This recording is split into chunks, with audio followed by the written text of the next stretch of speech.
போகும்பொழுது எல்லா விஷயத்தையும் சொல்லிட்டு போறார். சாஸ்திர சம்பந்தமான விஷயங்கள்லாம் சொல்லிட்டு போறார். சொல்லிட்டு போய் கடைசியில் அந்த யஜ்ய பூமிக்கு வந்த உடனே இது எப்பேற்பட்டதான யஜ்ய பூமி தெரியுமா? அது யார் அவதாரம் பண்ண தெரியுமா? ஏஷ பூர்வாசிரமோ ராம மனசிய மகாத்மனா. ராமன்ட்ட சொன்னாராம் விஸ்வாமித்திரர், எப்பேற்பட்டதான பூமி தெரியுமா இது? இதுக்கு இங்கதான் சித்தாசிரமம்னு பேரு. இங்கதான் நாம யஜ்யம் பண்ண போறோம். இது எப்பேற்பட்ட பூமி தெரியுமா? பெருமாள் ஆச்சரியமான வாமனாவதாரம் பண்றச்சே, அந்த வாமனாவதாரம் பண்றச்சே மகாபலியின் இடத்துல யாசகம் வேண்டி 3 அடி மண் கேட்டு அவள் 2 அடியினால பூலோகம் பூர்த்தியும் ஆகாயத்தில் இருக்கக்கூடிய மேலோகம் பூர்த்தியும் அளந்து கொடுக்க 1 அடி என்னால கொடுக்க முடியலையேன்னு வருந்தி கைகூப்பி பெருமாளை சரணடைய அந்த வாமன அவதாரம் தன்னுடைய திருவடியை எடுத்து அந்த மகாபலி மேல அப்படி வச்சு அவருடைய தலையை அளந்ததான ஒரு பூமி பாது. அப்பேற்பட்டதான பூமி. இந்த பூமிக்கு தான் சித்தாசிரமம்னு பேரு. நாம இங்கதான் யாகம் பண்ண போறோம்ங்கிறாராம். ராமன் தெரியாத மாதிரி யாரோ வாமனாவதாரம் பண்ணது வேற யாரோ மாதிரி தான் வேற யாரோ. அப்படியா அடியே அப்படின்னு கேட்டுக்கிறானா ராமன். ஒன்றும் தெரியாதவன் போலே அப்படியே நாடகம் ஆரம்பிச்சுட்டு அர்த்தம்.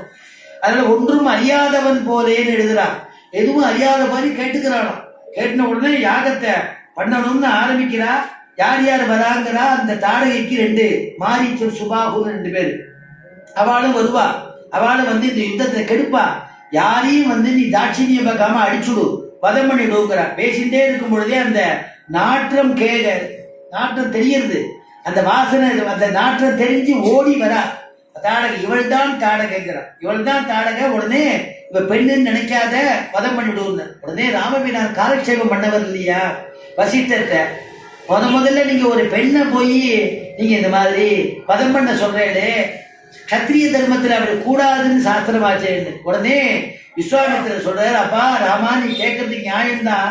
பெண்ணா இருந்தா பரவாயில்ல, இவ ராட்சசி. பெண்ணல்ல ராமா, இவ ராட்சசி.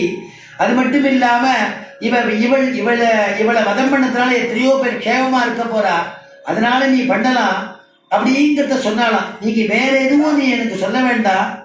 ராமபிரான் சொல்ற, எங்க அப்பா புறப்படும் பொழுது என்ன சொன்னார் தெரியுமா? பித்ரு வச்சன நிர்தேசாத் பித்ரு வச்சன கௌரவாத் வச்சனம் கௌசிகஸ்யேதி கர்த்தவ்யம் அபிசங்கயா. அப்பா என்ன சொன்னார் தெரியுமா? வசிஷ்டர் எப்படி நினைப்பையோ அந்த மாதிரி நினைச்சுக்கோ ராமா. இவரை ஆச்சாரியனா நினைச்சுக்கோ. அவரிடத்துல விதேயனாயிரு அப்படின்னு என்ன அர்த்தம்னா விதிச்சதை செய்யுன்னு அர்த்தம். அவர்கிட்ட விதேயனாயிரு அப்படின்னு சொல்லிட்டார். நீங்க எனக்கு பிரமாணம் எல்லாம் கொடுக்க வேண்டாம், உத்தரவு மட்டும் கொடுங்க, நான் வதம் பண்ணி விடுறேன்னு. அதனால உடனே அந்த தாடகை வந்த உடனே தாடகையை அடி வதம் பண்ணுன்னார். ஆச்சரியமா பானத்தை எடுத்து விடுறானோ. இந்த பானத்தை பத்தி கம்மநாட்டாளவர் அனுபவிக்கிறார். சொல்லுக்கும் கடிய வேக சுடுசரம் கரிய செம்மல் அல்லோக்கும் நிறத்தினால் மேல் விடுதலும் பயிரக்குன்ற கல்லோக்கும் நெஞ்சில் தங்காது அப்புறம் கழன்று கல்லா புல்லற்கு நல்லோர் சொன்ன பொருள் என போயிற்று அன்றே. சொல்லுக்கும் கடிய வேக சொல்லுக்கும்